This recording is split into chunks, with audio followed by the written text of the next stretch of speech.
Hi, friends. Welcome back to another episode of the Neo-Evangelicals podcast. So if you notice, I'm not in my normal spot. I'm actually in my kitchen area, living room, dining room. I don't know. My wife's laughing at me as I record this, so I'm just going to roll with it and not edit anything so you can see what kind of idiot I am behind the scenes. But can I help you? I'm trying to record an intro for Neo-Evangelicals. All right, let me try it again. Hi, friends. Just kidding. So listen, on this episode of the podcast, I never told you guys why I'm down here. It's really hot outside, and my third-story loft where I do most of my recordings is too hot for my computer. So I moved everything downstairs for this interview. And let me tell you what an interview it was. I interviewed Mike Graham. Mike wrote a great article called The Six-Way Fracturing of Evangelicalism. And Mike did a really good job here of kind of giving 6 different types of Christians and kind of where they land and how they intersect. And it's very helpful, and it gave me so much clarity. So I brought Mike on to talk about this article. And honestly, Mike really knows his stuff. He's super intelligent. I will tell you now, he might be a little conservative for some of you, but that is okay, because like Mike said, he's all about good faith discussions, meaning even if we don't see eye to eye, we still want to be able to hear each other and share perspectives and do our best to learn. And this is a great interview where you can do that. So I hope you enjoyed this episode. That being said, of course, I want to say thank you to everyone who has shared the podcast and shared the YouTube link. If you could do us a huge favor, as I always ask, please give us a rating and a review and a like and a subscribe. It really helps us out. And it's something that's so simple to do. It takes about 2 seconds. That's my wife. You want to say hi to everyone? I'm not going to edit any of this. It's going on Instagram, on YouTube. Want to say hi? Hey, all you cool cats and kittens. I'm definitely going to edit this episode. Anyway, this is a really weird intro, but I'm just going to roll with it. So yeah, if you guys can like and subscribe and share the podcast, that'd be super helpful. And of course, thank you to everyone who has given to the Neo-Evangelicals to make all of this happen. If you want to donate, the link is below. Okay, I'm going to stop this intro before it gets any weirder. Without further ado, here is my interview with Mike Graham. That was weird. Mike, thank you so much for making time for the interview. Yes, hello out there. It's fun recording video now because people sometimes they don't match up the voice with the body. You know what I mean? I do a terrible job of that. So now there's video to this, which is great. Thanks for making time. I really appreciate it. Yeah, thanks for having me on, Tim. Absolutely. So, what we're talking about today is an article that you published called The Six-Way Fracturing of Evangelicalism. I came across this maybe 3 weeks ago now, give or take, read it, thought, wow, this is really great. Give it to my audience. They loved it. So I really want to dig into this article today. But before we do that, why don't you kind of give us maybe just a big picture overview of who you are, your background, and maybe the inspiration behind this article? Yeah, thank you, Tim. So my name is Mike Graham. I'm the executive pastor at a church called Orlando Grace Church. I'm the executive producer for a podcast called As in Heaven. It's a podcast that lives on the Gospel Coalition podcast network. That podcast is focused on taking one really large topic and doing a deep dive on an entire season on a particular topic. So in our first season, we just did a deep dive in Orlando. I'm in the city of Orlando. So we did 8 episodes, just kind of trying to reintroduce our city to the churches that are in our city. And then our second season, and this is when we joined the Gospel Coalition podcast network. Okay. And we produced content that wasn't just, regional specific, was we did a deep dive on basically racial justice. And so, so we just finished 24 episodes with that. And then we had a bonus episode on where we interviewed Tim Keller and then Erwin Ince, who's the moderator for the PCA. So we interviewed those guys live at the this past April at the TGC national conference. Wow. So those are the 2 main hats that I wear. I'm very interested. So our third season in our podcast is going to be on de-churching. So we're currently experiencing probably the 3rd largest religious shift in American history. probably somewhere on order of 75 to 110 million people have left the church in my lifetime. So it's probably the second or third biggest shift behind the first and second Great Awakenings, but it's moving in the opposite direction. Yep. So have a lot of interest in that, and are working with some sociologists currently to study that quantitatively. And we're going to be doing, after we finish our nationwide quantitative study on that, then we'll be, we have season 3 written in terms of the arc of that on dechurching, but we'll probably do 20-25 episodes on that particular phenomenon, and which I think would probably really resonate with a lot of your audience. I would say so. Yeah, but we don't want to speak about anything without doing it intelligently, and without hard data.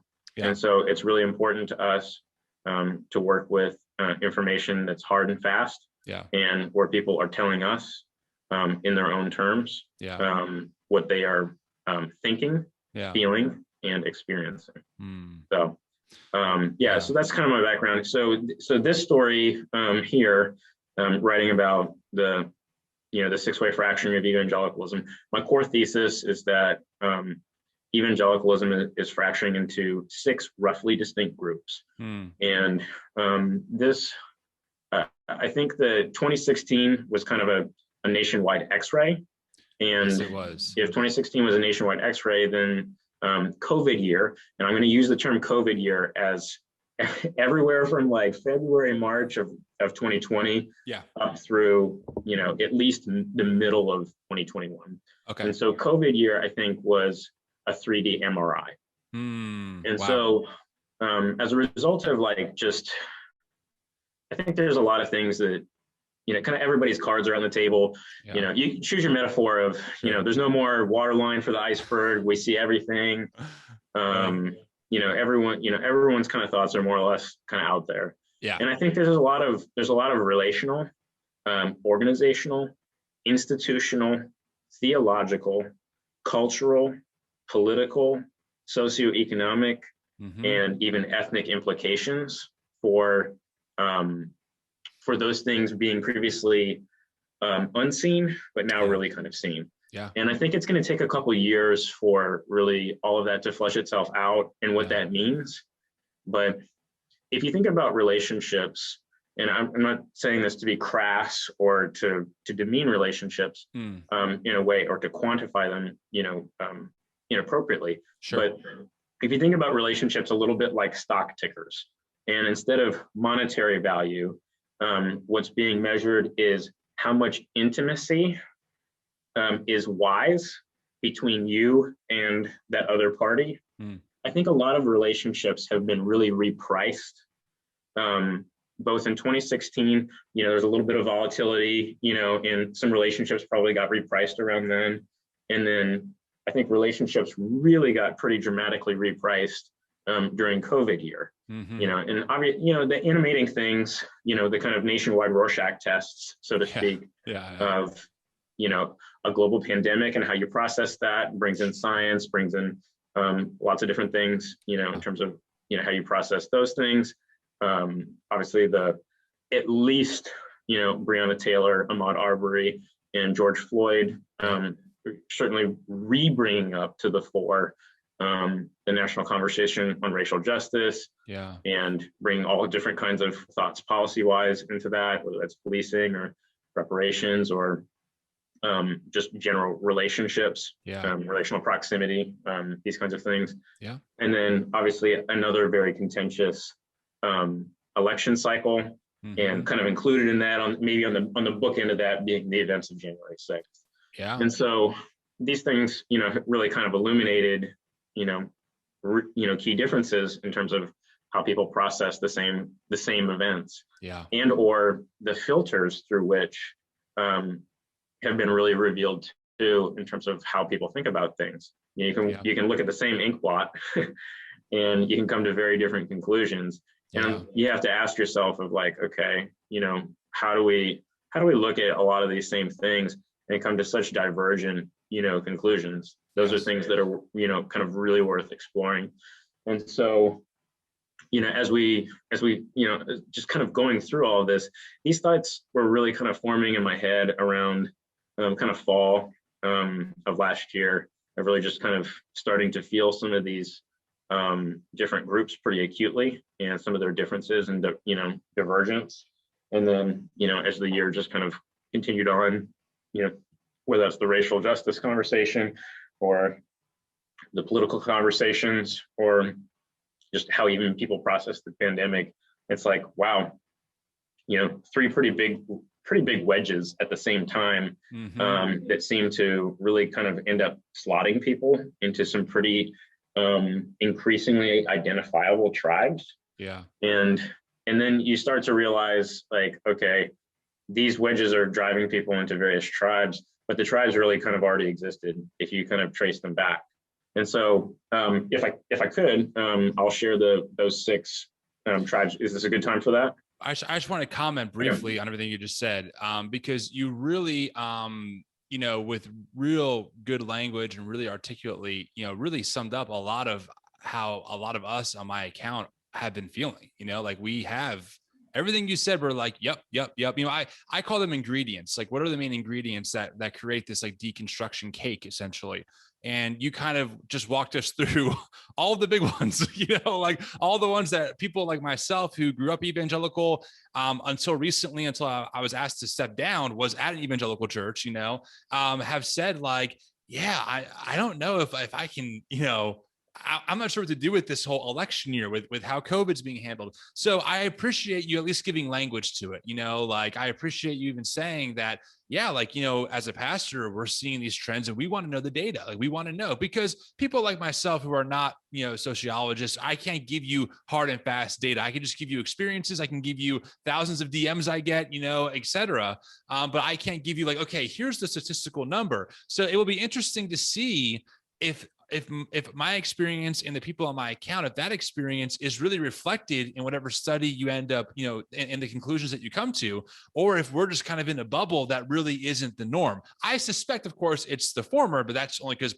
of my bias, right? But based on what you said, I'm looking forward to that study. So that's very cool stuff. I'm looking forward to that.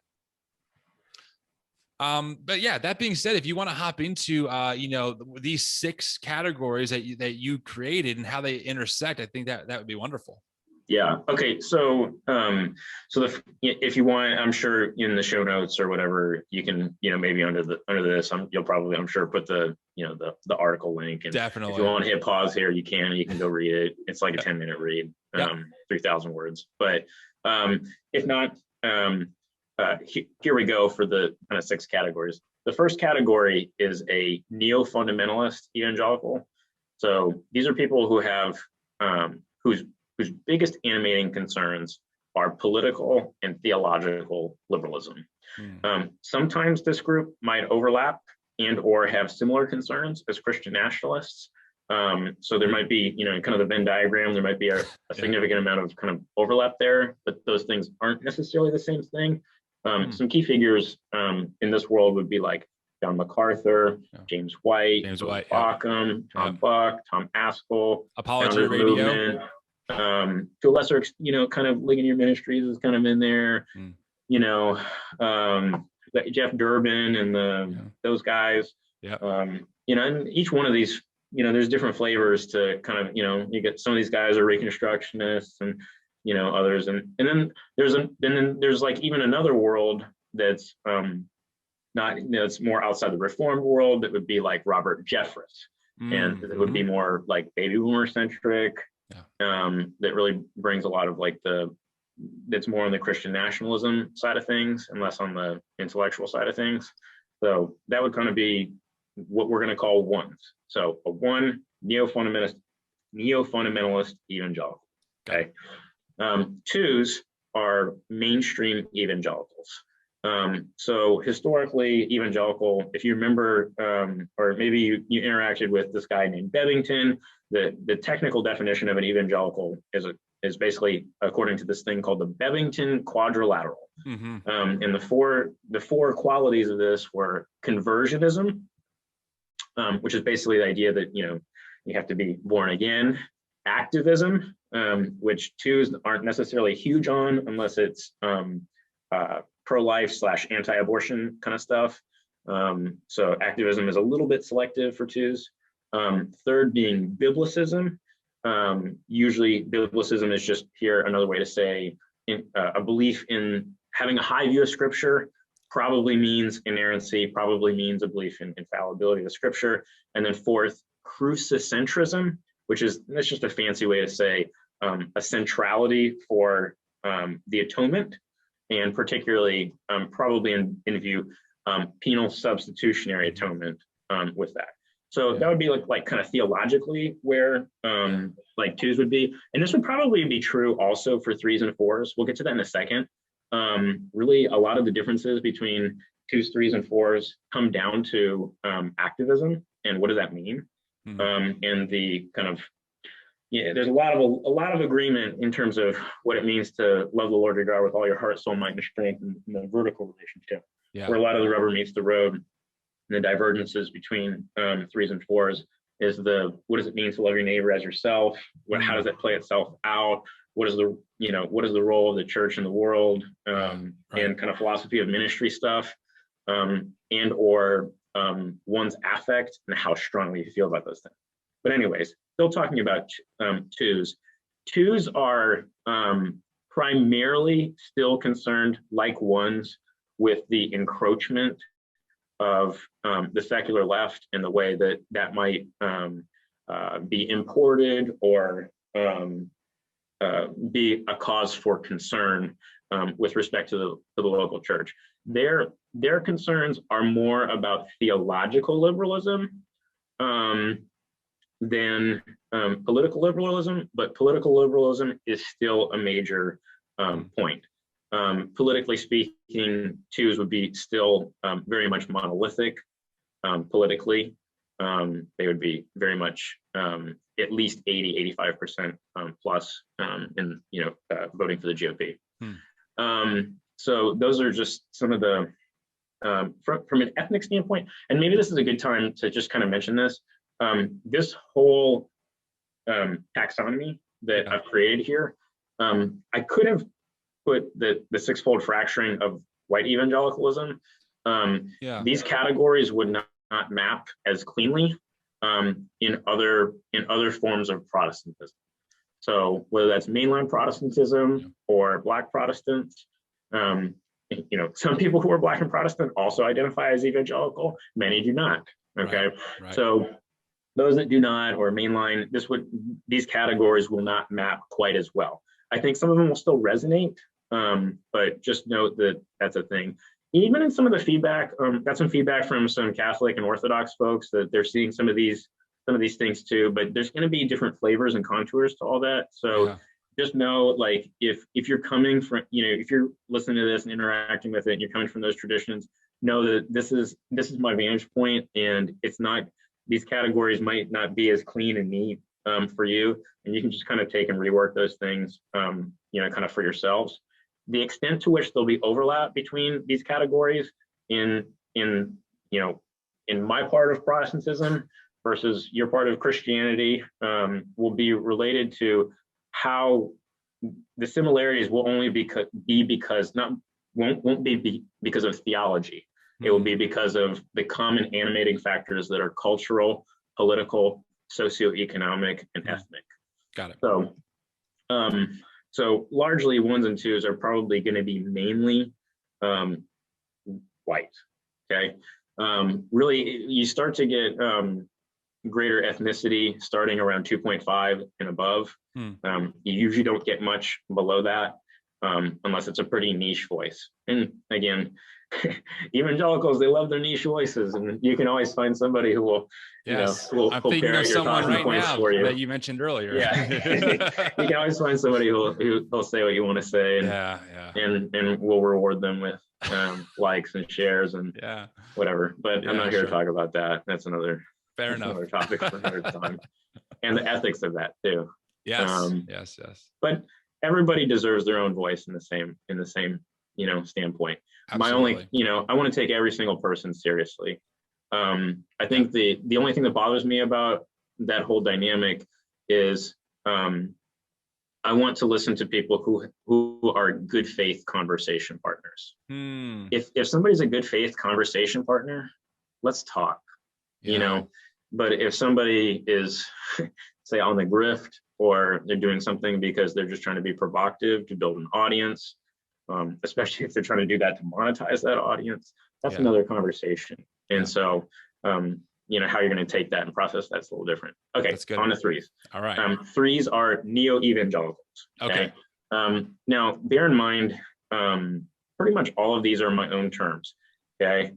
Both Neo-Evangelical and post-evangelical have previously been technical terms that have meant different things sociologically than what I'm saying here. Okay. I just couldn't come up with other terms beyond some of these. Post-evangelical, which is fours, this is a term that was used in the past during the emergent church movement. But I'm kind of reclaiming that term here because that hasn't been much of a conversation for the last decade. And so I'm repurposing that. So same a little bit with Neo-Evangelicals. So a Neo-Evangelical is somebody who sees themselves as an evangelical in the global sense of the term, in that global movement, and doctrinally, they're very much orthodox. They would see very eye to eye on theology with twos. There's going to be philosophy of ministry differences between twos and threes.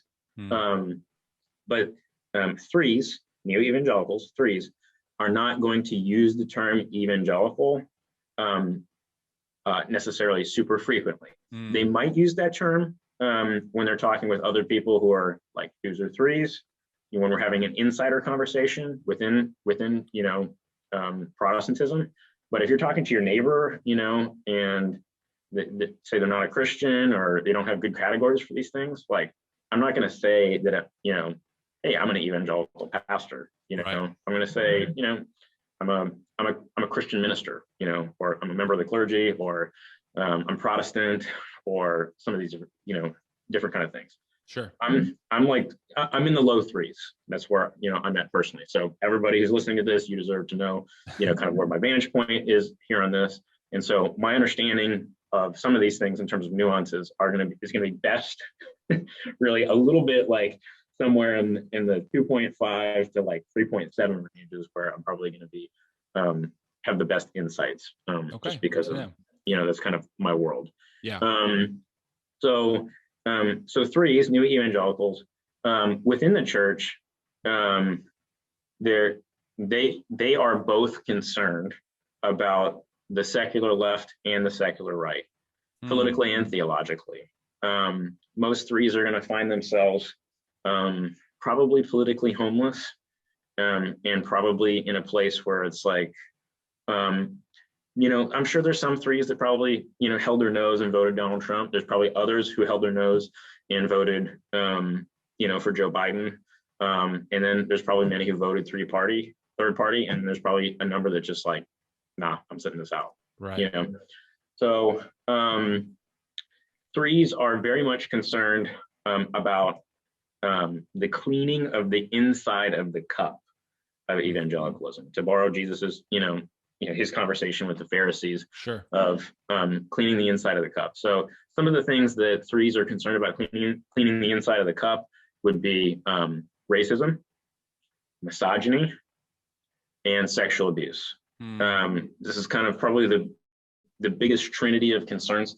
As a three, I think that these are real concerns. I think they warrant significant conversation and real action. I think that involves three things. I think that involves repentance, reform, and renewal. Now, the difference here between, and this is kind of where we get the differences between threes and fours. Fours, so these are people that we're going to call post-evangelicals. These are people that they might have fully left evangelicalism in terms of the technical term. Okay. They would never use that term, for themselves.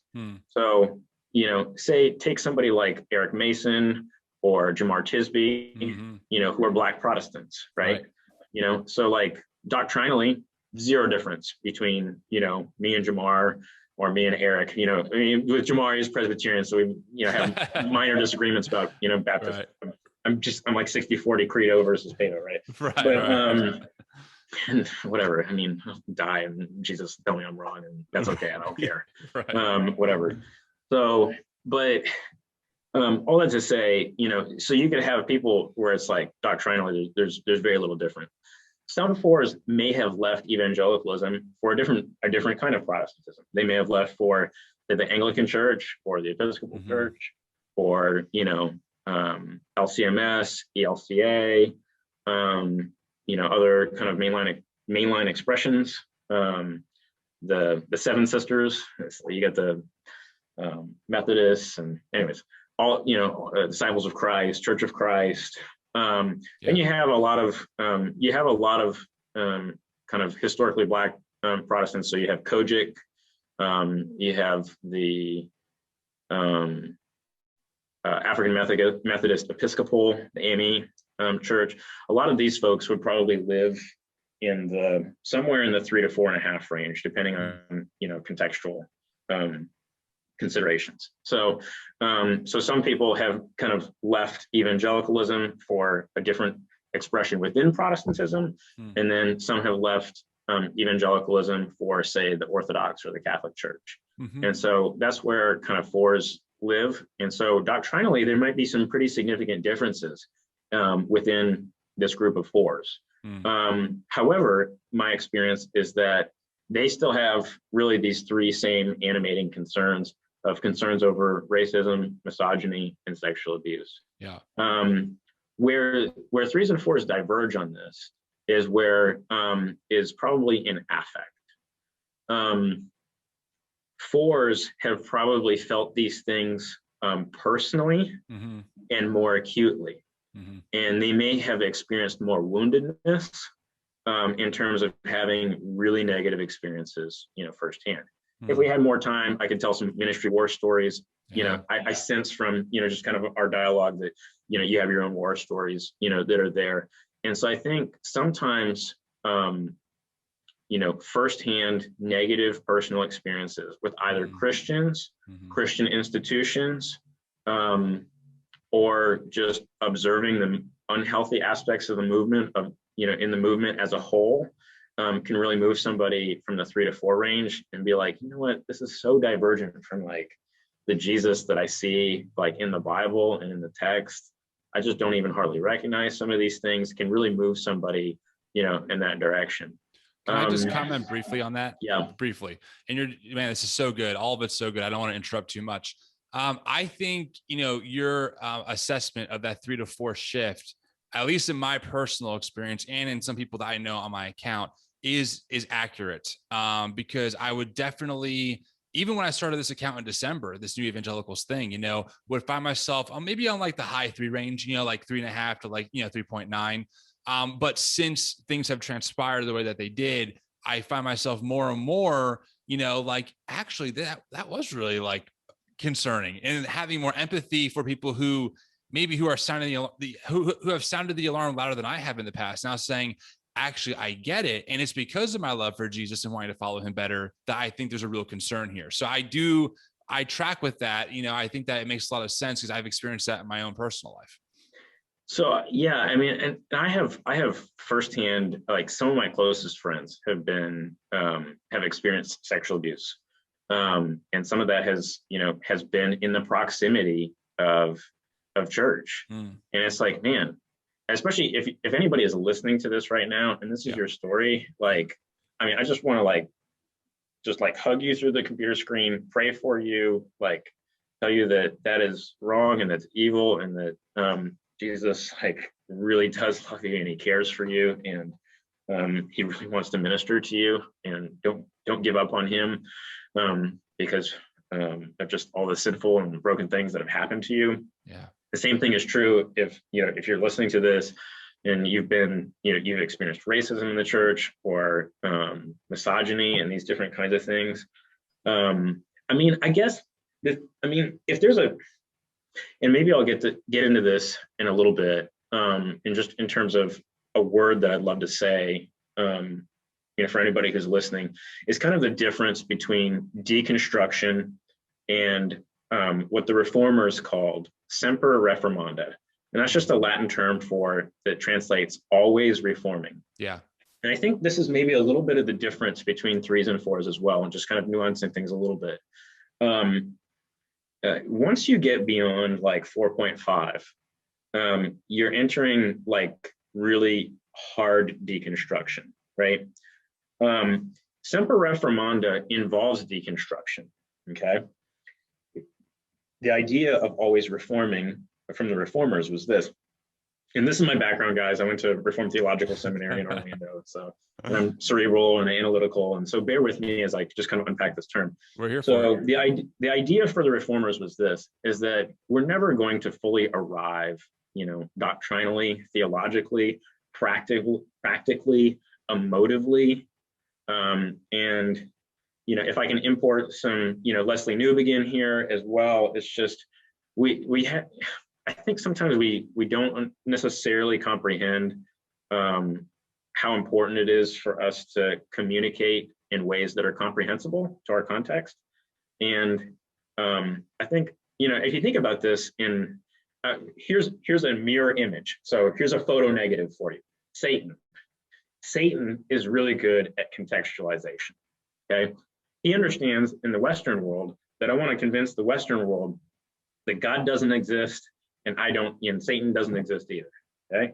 Mm-hmm. But then in other parts of the world, he very much wants to convince people that God or gods, Allah exists or gods exist or whatever, and that he exists. And, and so I think we have to communicate in ways that are comprehensible to people. And this is why, like, we have to always, the Christian faith, there's certain aspects of it that are fixed, and there are other aspects of it that are dynamic. And so the parts that are dynamic are, just kind of our religious expression. Our beliefs remain the same, but the way in which we belong, evolves. And, many of our ethical norms in terms of behavior are fixed, but other aspects, will be different depending on your context. For example, like the meat sacrifice to idols, it's going to look different. You have all kinds of meat sacrifice to idols, kinds of scenarios that play themselves all around the, different world, and where ethically, you wouldn't want to do certain things in this part of the world, whereas, this part of the world, yeah, fine, Anyways, so the idea of, that we're always reforming is we're always finding, better and deeper ways to understand God's word. We're finding better and deeper practices to be connected to God, whether that's, through prayer or various different disciplines, ways that we might recite, different things. I mean, we're complex creatures, physical, emotional. We have chemical systems, biological systems, all the neurobiological stuff. I mean, we're super complicated. Anyways, all that to say this, 3s are more concerned with the idea of semper reformanda than they are deconstruction. And if you're a 4 or somewhere in the 3.6 to 4.5 range, I want to talk to you for a second, because my concern about deconstruction, and deconstruction is necessary. You have two different things. You have diagnosis and prescription. Diagnosis is where you identify what's wrong. Prescription is where you figure out, in light of what's wrong, how do we fix it? I think both 3s and 4s have really strong agreement on diagnosis. In terms of the prescription of what to do about that, and in light of that, I think that's where the divergence is. And I think this is where 3s are more on the semper reformanda end of the spectrum, and 4s are more on deconstruction. My concern with deconstruction is this, is at some point, we can't always be known for what we're against and we're not about, and I think all 3s and 4s would say, we don't want to be about racism, misogyny, sexual abuse, these different kinds of things. But then we do have to land somewhere, right?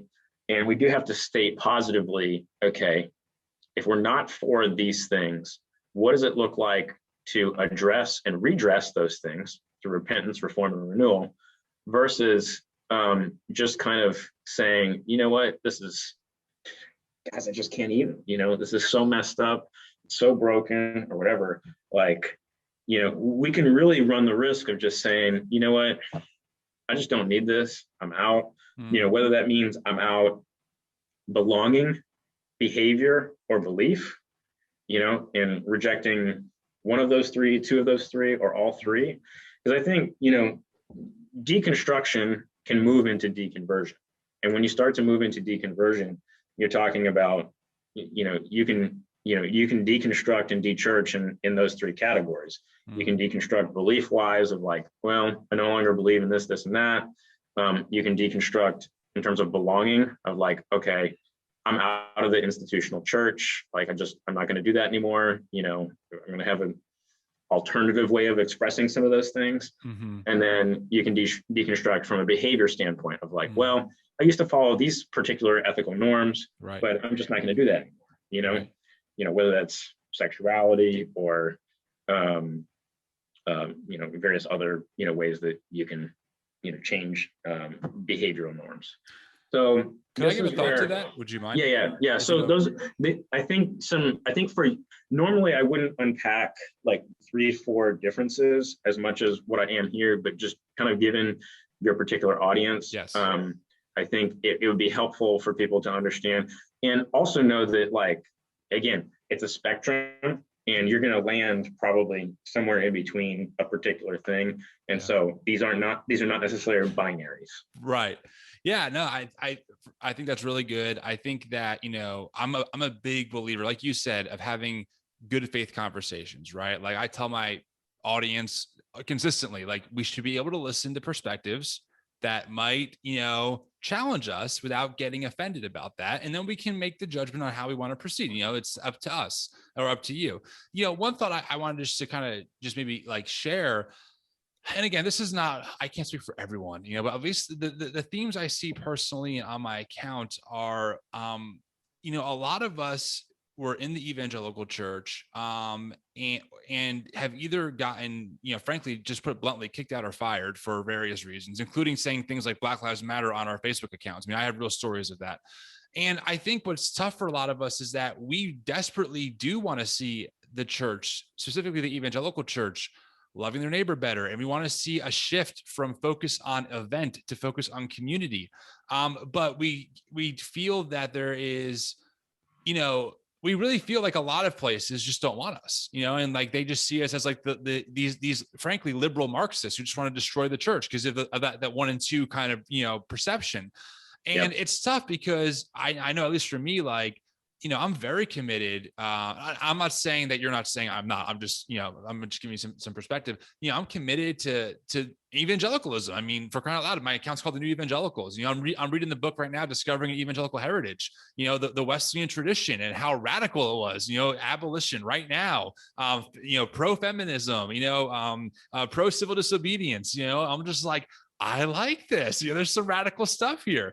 And I think a lot of people who are just either hurt or in this, to use a church word, a season of just like, okay, I need to rethink some stuff. And also we're finding other scholarly sources that have really helped us. Like for me, a big one, I say at every podcast, Bible Project, Tim Mackey, like what they are doing, how they've helped me reframe my relationship to the Bible, what it is and what it isn't, combined with guys like N.T. Wright, John Walton, et cetera. It's people who know their stuff, who are conservative in their orthodoxy completely, they're not preaching like a non-resurrected Christ, has really just made me rethink so much of the dogmas that I've been taught my whole life growing up in a homeschooled, kind of fundamentalism, John MacArthur type, like, fundamentalist reformed tradition. And it seems like whenever we push against that, or we tell the church, hey, we should really repent and be better, the response is, not here. And then when we vent it on social media, it's now we're divisive, Right.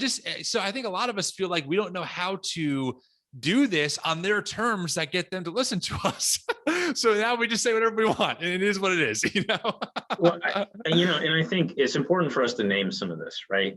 So I think one of the things that we've learned in this 5-year period between the National X-ray and the National 3D MRI is that a lot of the unity that maybe we experienced in churches kind of growing up had more to do with cultural, political, socioeconomic, and maybe even ethnic factors than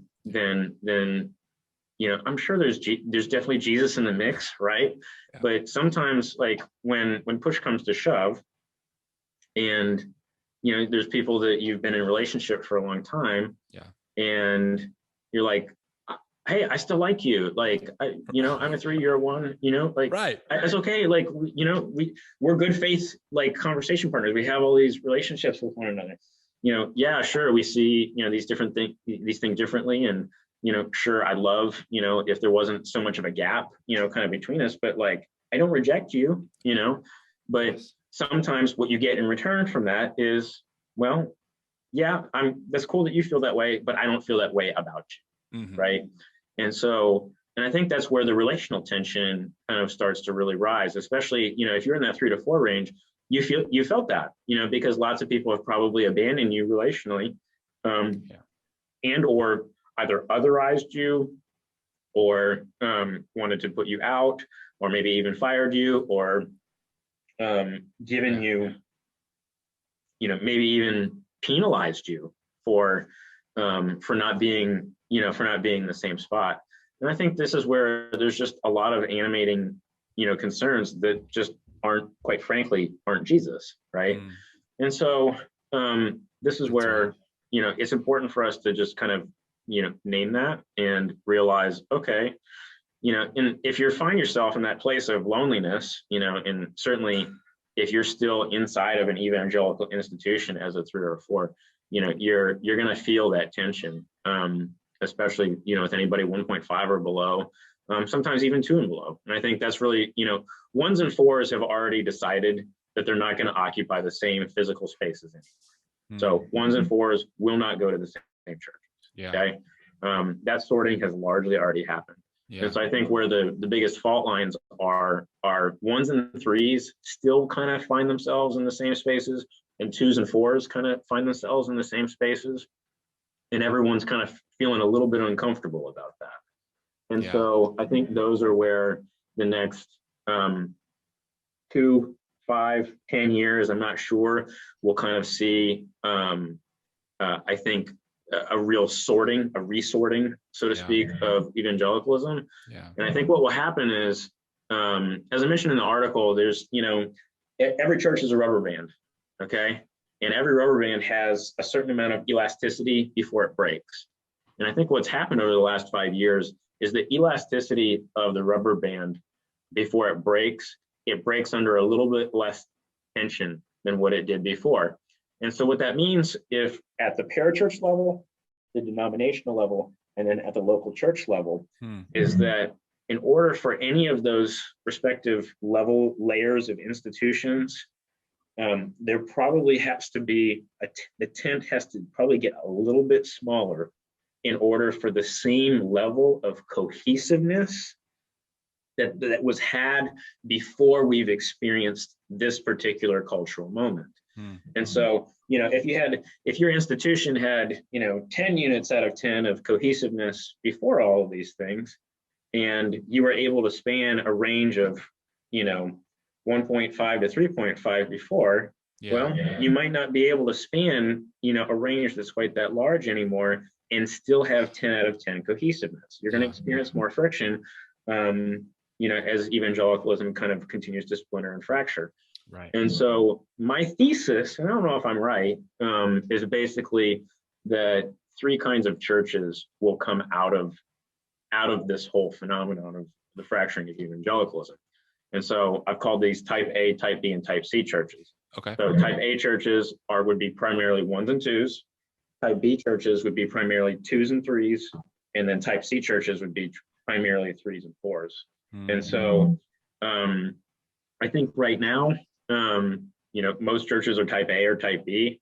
I think type C will be a bit of a growing area in the years to come, as I think we're experiencing a generational shift, a transition in power, whether that's Fortune 500 companies, all the way down to denominations, parachurch entities, all the way down to individual local churches, where power is being handed between, from baby boomers usually passed over the over the Gen Xers. To so you have the older millennials who are sometimes called, this would be anyone born from 1978 to 1984. So if you're in the 78 to 84 range, you're either the Oregon Trail generation, the Zennial, or sometimes called geriatric millennials. So I think what's happening within, whether it's companies or, or even churches, we have this generational shift in power. And what's unique about those born from 78 to 84 is they still grew up outside and offline. They didn't get Wi-Fi and laptops until after undergrad. Yeah. Yet they're still familiar with all the tools of the people who are, 5, 10, 15 years younger than them. Yeah. And we still look, I was born in 82, so we still look kind of young, but,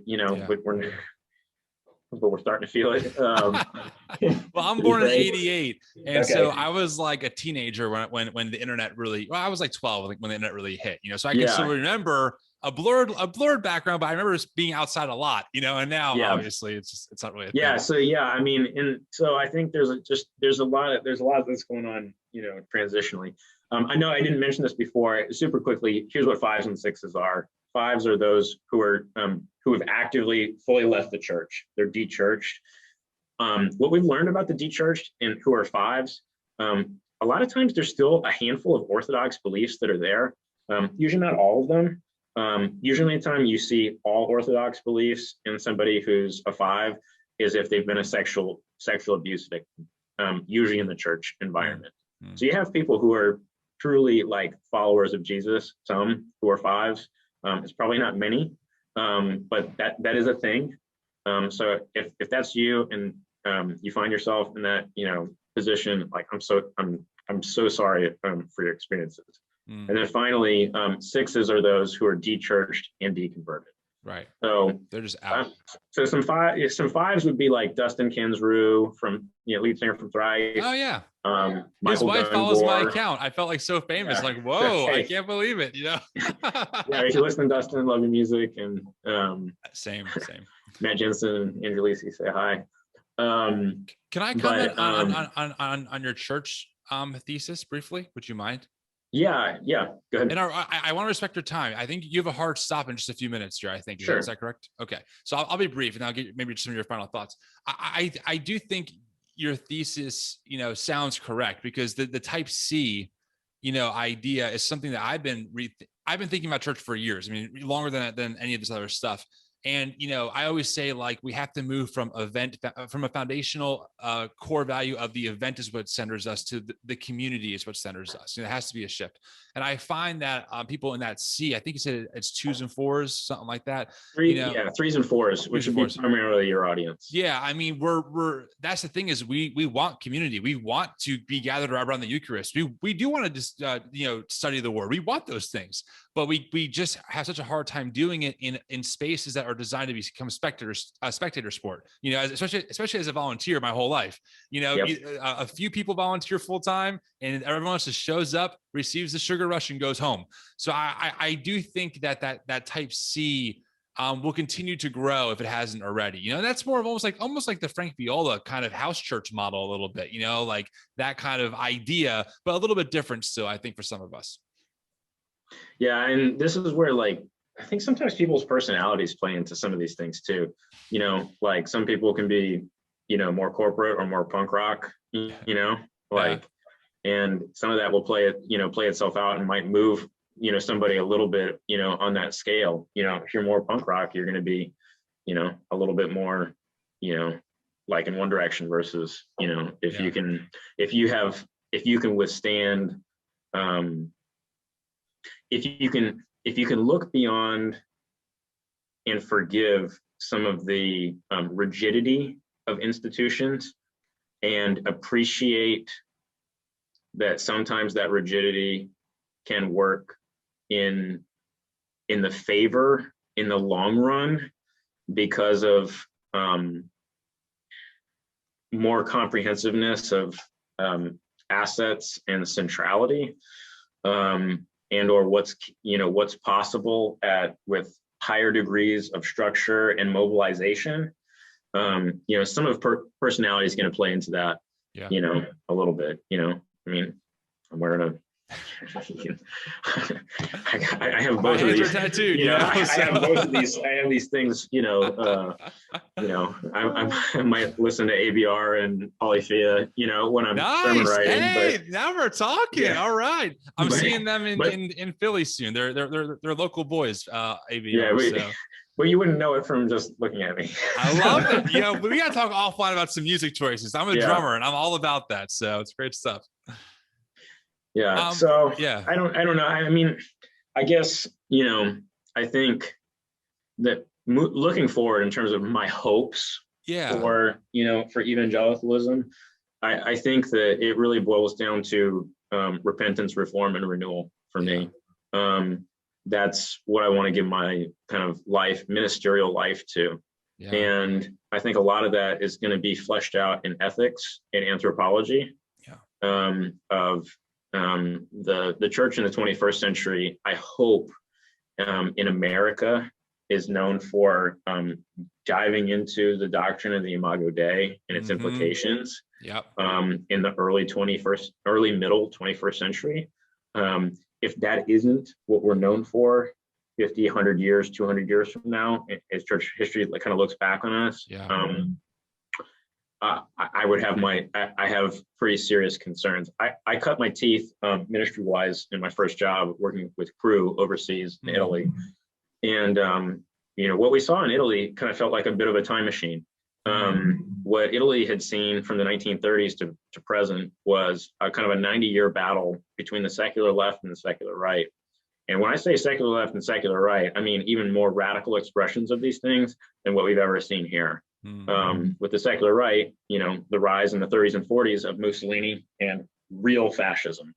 And then in the 50s through the 70s, a real blowback to that, a real rise of serious communism and serious socialism, that would make, anything in, Northern Europe, be look pale by comparison. And so this battle between the secular left and the secular right in Italy has very much ravaged the entire country, and nobody's left unscathed from it all. And the fruit that it's borne, I saw it firsthand, from 03 to 05 was cynicism, powerlessness, nothing works, disbelief in institutions, and in a word, resignation. And so that covers any category: economic resignation, religious resignation, relation. It's just like, so really all you have left is kind of just communities and relationships that are more highly localized. Wow. And that's where people form their identities, is highly local ways. So secularism will continue to wash over the West, and I think this is where Charles Taylor is really helpful for to read. There's a number of different summaries of Charles Taylor if you can't stomach reading Our Secular Age. You can read James K. A. Smith's summary, which is pretty good as well. But secularism is going to wash over the West, and that includes America. America is a little bit more stubbornly religious than some of our European counterparts, whether that's continental Europe or the UK. And so it won't wash over us in the same way that it has some of those other places, but it's not done with us. We're just starting the sexual revolution. We haven't found the bottom. We're not at the bottom of the rope of the sexual revolution. There's a lot more chaos that's coming. For sure. In 5 or 10 years, people are going to start loosening up on things like pedophilia, and probably, the gulags are going to come after me in 20 years for criticizing pedophilia, here, now that I've said this word on this app that, where data's living forever, on YouTube. I probably just indicted myself, forever on this. But these things are going to work their way out. And we should have our concerns on the left and the right. For me, in my context, as a type B church that's primarily 2s and 3s, I'm more concerned about the secular right than I am the secular left. But the secular left is not, I shouldn't ignore my left flank either. It's just like, I got 100,000, size army over here with pitchforks and tiki torches. And then I've got, a 30,000, army on my left flank with different types of weapons, right? Well, I think what's scary is that at least on the right, it's really embedded with like Christian nationalism. I mean, that's, I tell pastors, I talk to pastors often. I always tell them, I said, listen, this will be a hard pill to swallow, but you might think you're discipling your congregation, but Tucker Carlson is discipling them. Sean Hannity is, Charlie Kirk is. That's who's discipling your congregation. Like that's who they're hearing day in and day out. And that should be, we can't win. A problem, Tim, we can't win. Here's the problem. Tell me. It's volume. Totally. It's the sheer volume of information. You're right. So one of the things I'm going to be working on just and doing some writing on in the future is this idea of an information diet. Okay. Everybody that you interact with has an information diet, right? And part of that information diet, if somebody's church, might be, they might sit under 30 minutes of preaching a week, maybe 45, depending on your tradition. You might sit under, a small group for an hour. You might, there might be an hour of education that happens, and you might grab coffee with somebody if you're like really involved. Right. And you might volunteer for an hour. Like if somebody's got all 5 of those hours, I'm like, oh my gosh, wow, okay, 5 hours, right? Exactly. Right. But then, what do you do when somebody is, interacting with cable news 2 hours a day? Yeah. I don't care whether it's MSNBC or Fox News or whatever, and you're listening to this, and that voice. We have all the challenges that are going on with like the Netflix documentary, The Social Dilemma kind of brings up. Yes, totally. And the way the algorithms have figured out that fear will keep our attention on your platform faster than love or any other emotion. And so they're going to show me things that keep me on their platform longer, because the longer I'm on their platform, the more I can be monetized. If a social network is free, then you are the product. Totally. I'm the product on Facebook. I'm the product on Twitter. And so they're going to show me things that keep me on their platform longer, which includes things that might make me mad, which might make you wonder, like, hey, why is Facebook showing me like, this post from these people? We're not really friends. Like, I don't spend much time, I don't see these people in real life. Well, they're showing you that because they figured out that you spend 37% more time when you see something that they post you that kind of makes you frustrated or whatever. And so they're going to, wow, cool. Well, when we show them, so-and-so's content, like, well, we can keep them 37%, longer on our thing and, monetize them, 14 cents, per time you've clicked on our app versus, 11 cents, So, and then you have, I think Tim Keller tweeted about this the other day on how social media is not necessarily an echo chamber so much as it is a place where people are creating and forming identities and or signaling to those entities in terms of how one identifies. And so I think this is another piece to all of that as well, because people are looking for positive feedback loops and affirmation from your particular tribe. And so this plays itself out with like the fracturing, ones start to hang out online, 2s, 3s, totally. 4s. And the only time they interact, the only times that 1s and 4s will interact anymore is online. And that's when they're throwing rocks at each other. Totally. But at the end of the day, it's fruitless because it just ends up mutually reinforcing kind of where everybody's at. Right. And the only thing that I've learned, so my children are Black. We had a long infertility journey. And so we have currently 2 adoptive children. They're both Black. And from my experience in doing work in pursuing racial justice and helping people who are in different parts of that conversation actually make any sort of progress with one another, the only way to do that is through relational intimacy. I've found that even the best content, whether it's writing, speaking, or any other medium, there's no substitute for embodied interaction. Yeah. So I don't really have much hope for the unfracturing of any of these things, because I don't really see many cultural or sociological forces that are encouraging us to have embodied interaction. Yeah. And I say that here as, on a Zoom interview, Right. So right. I think until there, I guess maybe is like a cultural or sociological revolt against digital mediums. And I'm not saying that in like a Luddite way, but until we really are face to face and embodied with one another, I just don't see any of these things really changing. And I don't know. I'm not trying to be cynical. I want to be, tremendously hopeful, but I think for me, the hope is in that semper reformanda of, we need to bring repentance, reform, and renewal to the church.